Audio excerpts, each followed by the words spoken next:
This is One on One.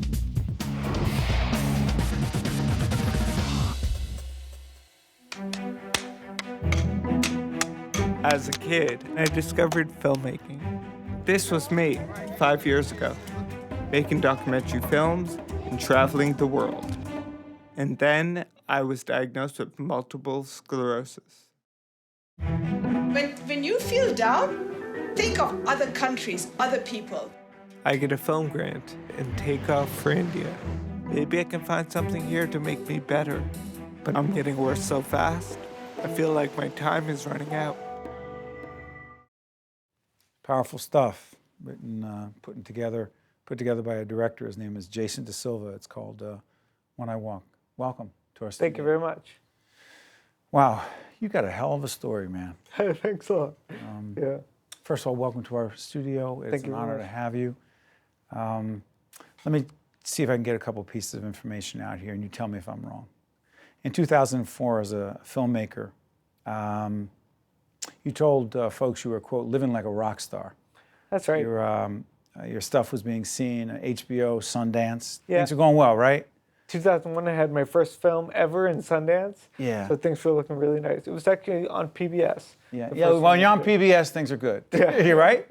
Yeah. And then so I was something living happened. the life. I was 25 years old, living the, life in New York City as a 20-year-old is great. But then things changed. What changed? So when I was 25 years old, so the next year I was diagnosed with multiple sclerosis. Out of nowhere. I mean, I was like walking up and down the subway stairs a little bit slower. My vision was getting a little bit blurry. Then I went to my doctor, got it checked out, and that's what he came and told me. First reaction? First reaction, I was like, whatever. Come on, you didn't say that. No, really, I barely knew what MS was. So, I was 25 years old. There's nothing that's going to stop me, right? So I just kept on going. And then the next year, probably, that's when things started getting tough. And then I was walking a little bit slower, I was falling. I went from cane to a walker to a wheelchair. And that all happened in the course of 3 years or so. For those who don't know what MS is, describe it. So it's a neurological disease. So it attacks your brain. So it disconnects basically the nerves in your legs or, different parts of your body from your brain, basically. So there's nothing wrong with my body. I'm in a wheelchair, but there's nothing wrong. It's the connections. That's the frustrating thing. Yeah. But the decision you made to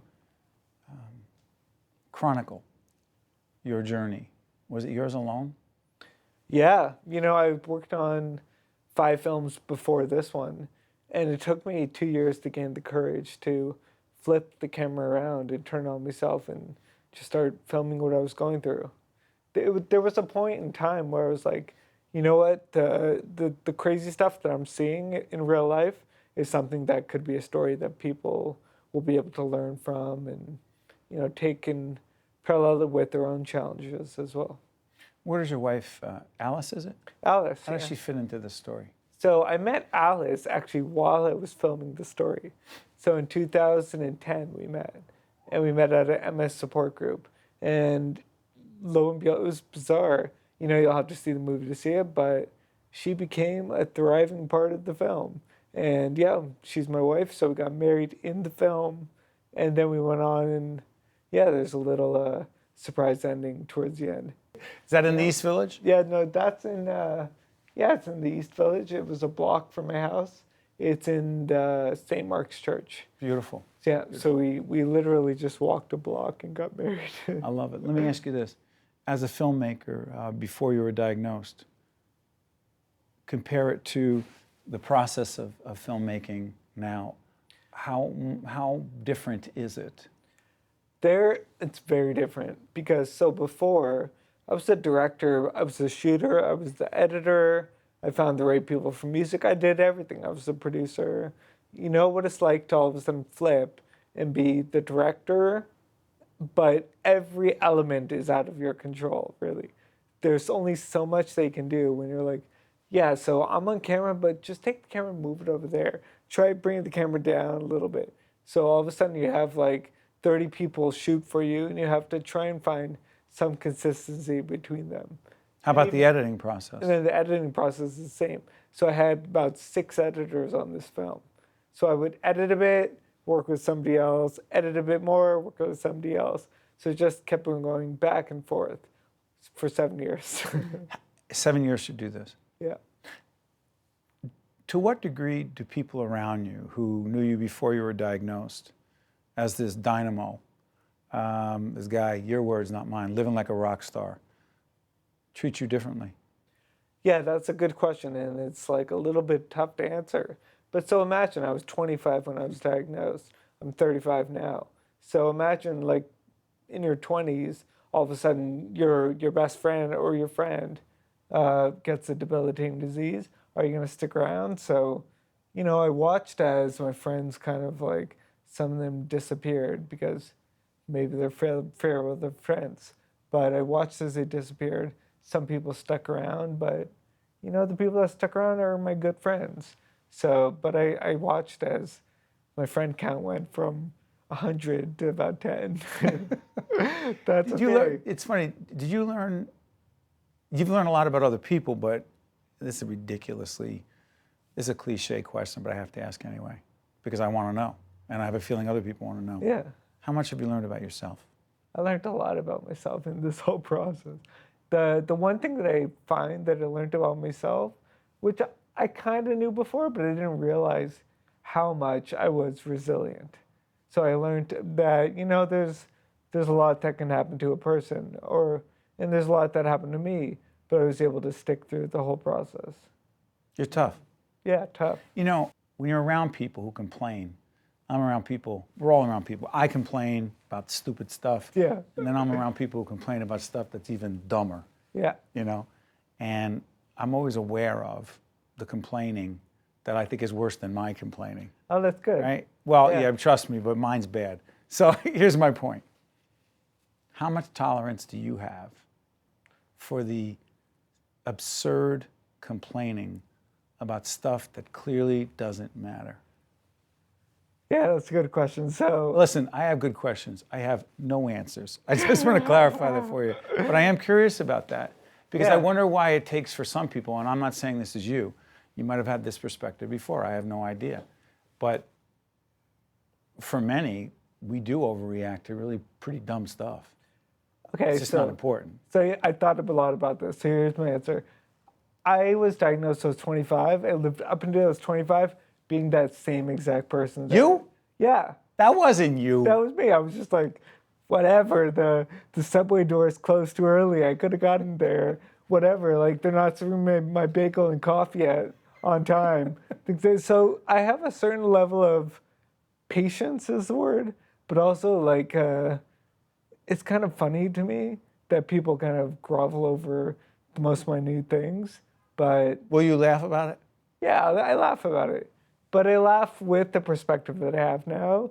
So I laugh a little bit afar from, I don't go up to the people that have something simple that they're arguing about. I'm like, you really shouldn't be arguing about You won't that. lecture? You What's will that? not lecture people. No, I wouldn't do that, but I let them, it's their fun, it's part of life. Talk about your mom and your relationship with her. How supportive? Yes. Why are you laughing when I say that? Because that's a weird answer to answer. She's well, it's weird because I don't find her 100% supportive. Like she's not that typical supportive mom that you would expect. She's actually really tough on me at times. But she's one of those mothers that sees both sides of the coin. And it is really part of the reason why I am here today and doing well today is she kind of gave me that, what's the best word? It's like tough love. She gave me that tough love thing. Yeah. Real quick, Paula, throw a clip up. I want Jason to talk about it. Throw the clip up. Let's do it. Hi, my name is Jason, and I use a scooter to get around. It's not so easy. I have trouble going to stores, finding bathrooms that are accessible, and meeting up with friends. Of course, I can call ahead, but many places say they're accessible, but really, they're not. There has to be a better way. So I had an idea. What if everyone could share all the accessible places they know? And what if all this was put on one map? And that map was available on the web and mobile phones. You are an advocate. This is the Access Map? Yeah, that's right. Talk about it. Yeah, so Access Map, I created that in 2012. I had the idea to create it back in 2007. So the problem was I wasn't a computer programmer. So I had to hire the right people. I had to get married to Alice, and she helped me out. You had to get married to Alice for this to happen. Yeah, that was in 2010. So it took a while. Right. What does this thing do? So it's part of like Google. So any place on Google is on our map, but it allows people, it's a whole new rating system. So it allows people to go in and rate all the places that are wheelchair accessible. Be it like a coffee shop or restaurant, whatever is on Google is available on there. So, and the cool thing about it, it's a whole new database. This data doesn't exist. I would find places that, like the video showed, I would find places that I would go to a restaurant with friends, or I'd go to a coffee shop, and all of a sudden I'd get there and there was a step or two, and my night of fun was over. So Did you find these places yourself? Did you do most of this research? You mean the... Like find what worked, what didn't work, what people needed to know about? Yeah. So, I thought about it for 5 years. So I thought about like how to serve the community best, I guess. It's a great map. Yeah, thank you very much. Great service. Yeah, thank you. Yeah. Sometimes you keep saying, hey, someone ought to do this, and you realize that someone is you. Exactly. I'm glad you've done that, and I'm glad you're doing what you're doing.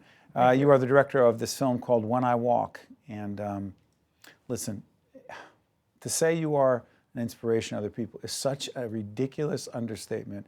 All I know is that you've been a great guest. Thank you. I've enjoyed listening to you and learning from you. And you're welcome back anytime in our studio. Thank you. Thank you very much. Thanks a lot. We appreciate it. Yeah, thank you very much. Jason DaSilva, right? Yep. This guy's good. We'll be back right after this. Thank you very much. One on One with Steve Adubato has been a production of the Caucus Educational Corporation, celebrating 25 years of broadcast excellence in partnership with St. Joseph's Healthcare System. Funding has been provided by Barnabas Health, Berkeley College, the law firm of Gibbons PC, United Water, Wells Fargo, Verizon Communications, and by New Jersey Natural Gas. Transportation provided by Airbrook Limousine, serving the metropolitan New York, New Jersey area. One on One with Steve Adubato has been made possible in part by the Adler Aphasia Center.